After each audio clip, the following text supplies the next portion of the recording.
7 states of India, eastern part of India, called Seven Sisters. ভারতের seven sisters নিয়ে doctor Mohammad ইউনূসের মহাপরিকল্পনা প্রকাশ পাচ্ছে স্বৈরাচারী সরকার পতনের আগে থেকেই।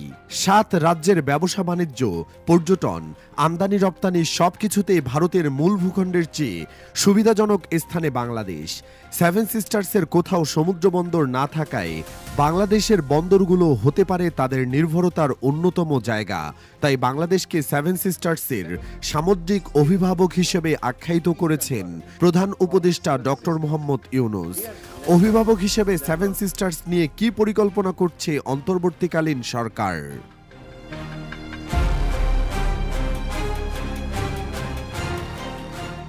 ভারত ও বাংলাদেশের নির্ভরতার উপমা টানতে গিয়ে ডক্টর মোহাম্মদ ইউনূস বলেন, বাংলাদেশের মানচিত্র ছাড়া ভারতের মানচিত্র আঁকা সম্ভব নয়।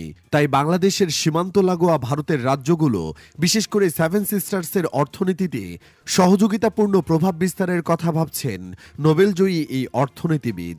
সার্ক পুনর্গঠন ও আসিয়ানে যোগদানের মাধ্যমে এশিয়ায় নতুন অর্থনৈতিক হাব গঠন করতে চাইছেন ডক্টর ইউনূস।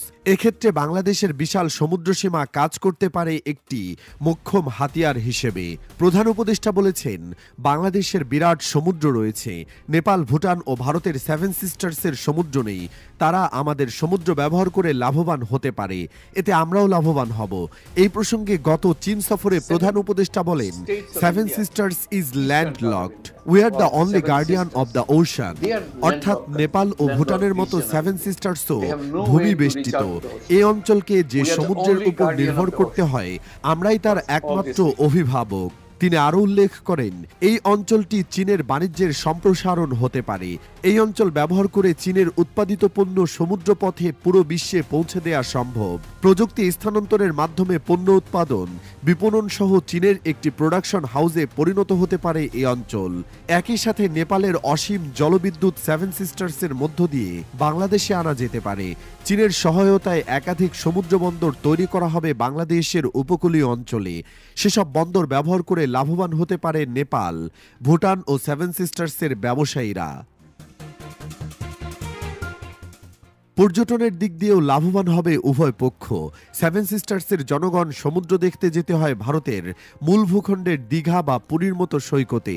সড়কপথে যা অনেকটাই দূর, অথচ মিজোরাম ও ত্রিপুরা রাজ্যের খুব কাছেই বিশ্বের দীর্ঘতম সমুদ্র সৈকত কক্সবাজার।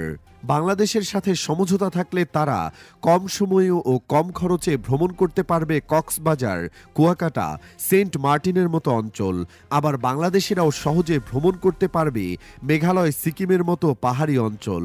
সম্প্রতি থাইল্যান্ডে বিমস্টেকে বাংলাদেশের অন্তর্বর্তীকালীন সরকারের প্রধান উপদেষ্টা ডক্টর মোহাম্মদ ইউনূস ও নরেন্দ্র মোদীর সাথে প্রথম দ্বিপাক্ষিক বৈঠক অনুষ্ঠিত হয়।